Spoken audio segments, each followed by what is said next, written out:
Okay naman yung ano niya, touch.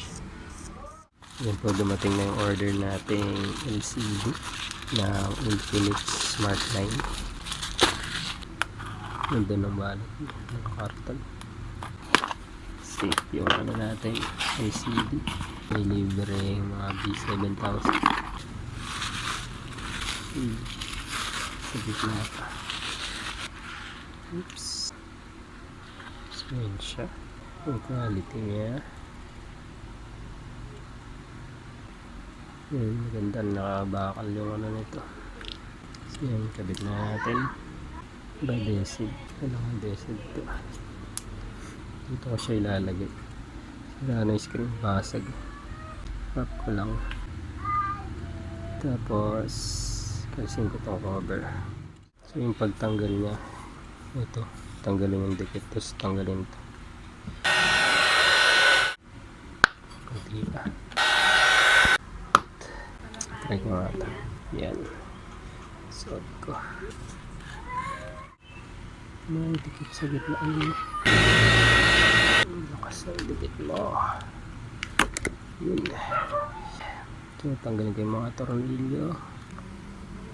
Tibay na pagkaka-screw nila. Masisira yung ano ko. Gamit ako na isa ko pang bakit. Yun. Yung kung bibili kayo ng mga screwdriver nyo, okay lang kahit mahal, basta matibay. Yung hindi napupudpud. Ito ko nga dito. Yan. Okay. Hindi na masyado yung angat kasi yung fingerprint yan. Tapos battery. Wala siyang dihina.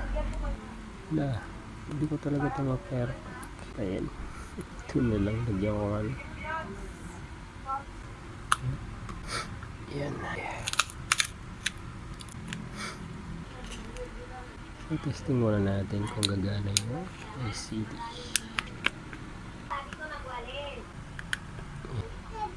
Yan. Magana. So yan. Mukhang okay naman. Yan. Okay naman yung ano niya, touch.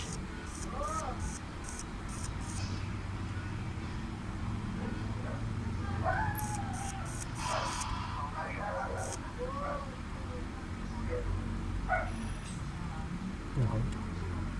So okay. Kung kailangan mo yan, share ko na lang yung link. So kabit ko na LCD. Ito. So tanggalin ko lang ito. Tanggalin ang dikit nito. Tingnan naman ang dikit ng mga Infinix. Ayos ang pandikit ng Infinix. Tanggalin ko lang yung mga dikit dito sa gilid. Wala. Yari. Wala yung ano ko.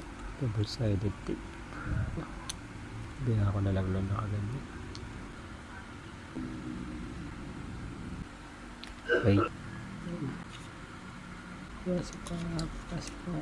Yun.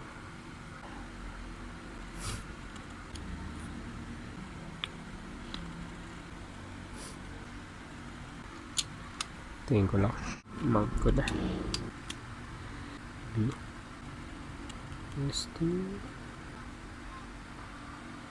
Testing natin yung charging niya. Yun. Charge naman. So kabit ka na to.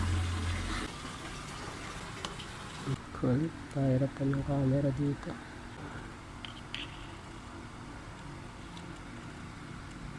Yan. Yun. Kahirapan yung camera na yun. Tanggalin ko lang yung dikit nito. Tapos na.